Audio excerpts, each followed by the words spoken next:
you're still here. And you get another chance this day to do better and be better. Another chance to become more of who you were created and what you were created to fulfill.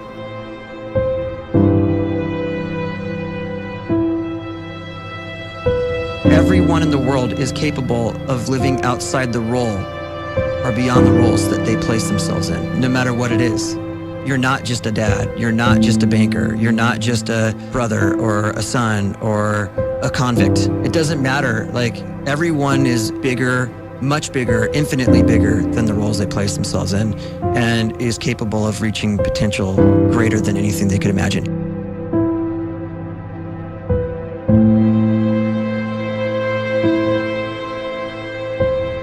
You can live the life you desire. It's right there in front of you. But in order to achieve it, you must first see it, then believe it, and then you must graciously ask and train your brain to help you execute your vision.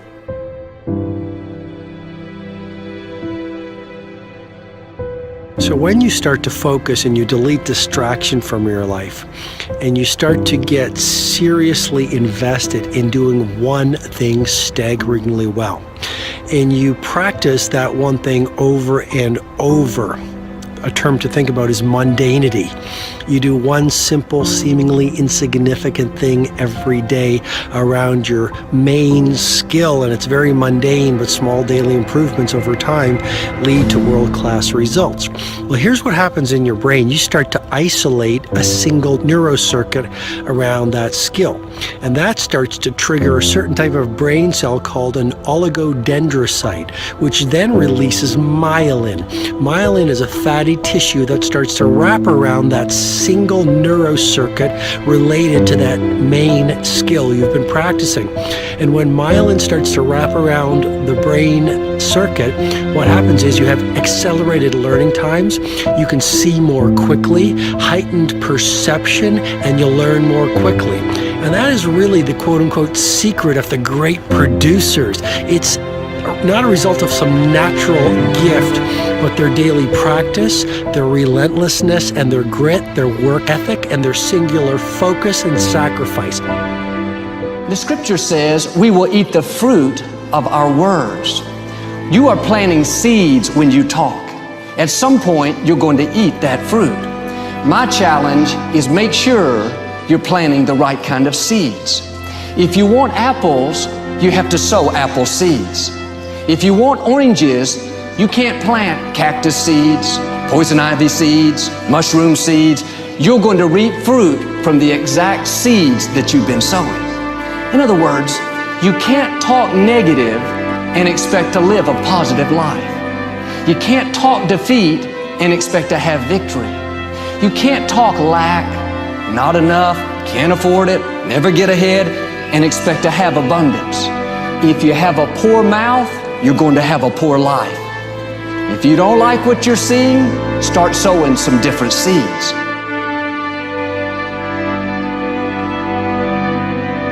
We may not realize it, but we're always feeding ourselves. What we watch, listen to, the people we're around, the thoughts we're dwelling on, that's feeding our inner man. If you go to lunch with people that talk bad about the boss, make fun of a coworker, put down a friend, they're feeding you gossip, feeding you jealousy, feeding you disrespect. Here's the key. Whatever you feed is going to grow. You may not like what they're feeding you. You're a nice person. But if you continue to hang around them, before long, you'll be gossiping. You'll be critical. You'll be disrespectful. Why? Because you kept feeding the wrong things. If you're always feeding negative thoughts, thinking, I'll never get well, I'll never meet the right person, you're feeding doubt, feeding mediocrity, feeding fear. If you know exactly what you want to be, you need to spend as much time with people that are actually that already.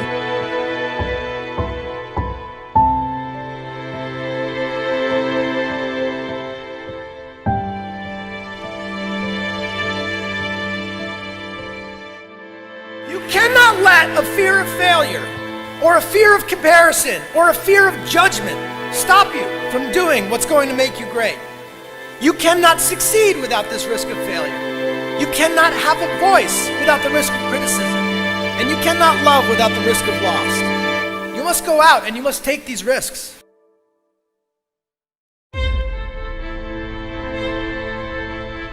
You don't have the time to waste time, because time doesn't wait till you discover your purpose.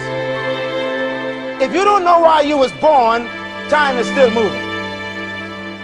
And if you discover your purpose at 90 years old, it's too late.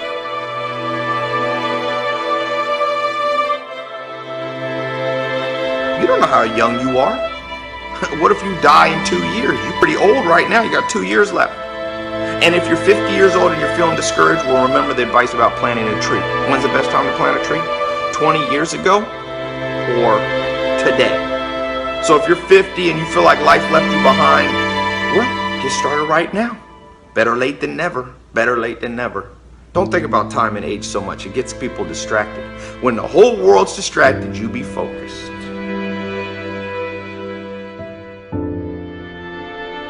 You have to trust your own voice, your own ideas, your honesty, your vulnerability, and through this you will find your way. You do not have to be fearless.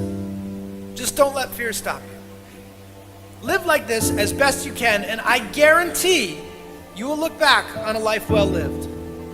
You are capable of greatness in your profession, and more importantly, in your quality of self. Stay hungry. Stay young at heart. Take those risks. You are going to change the world around you in big ways and in small.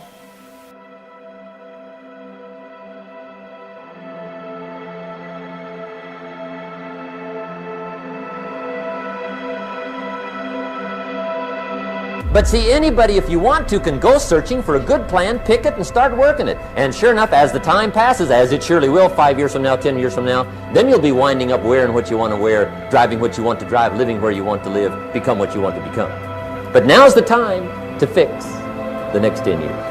And who can? Anybody.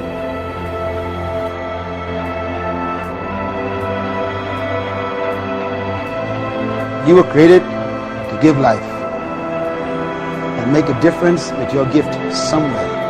That's why you came to this place.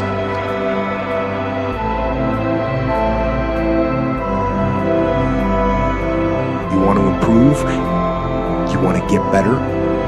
You want to get on a workout program or a clean diet? You want to start a business? You want to write a book or make a movie or build a house or a computer or put together some mobile application? Where do you start? You start right here. And when do you start? You start right now. You initiate the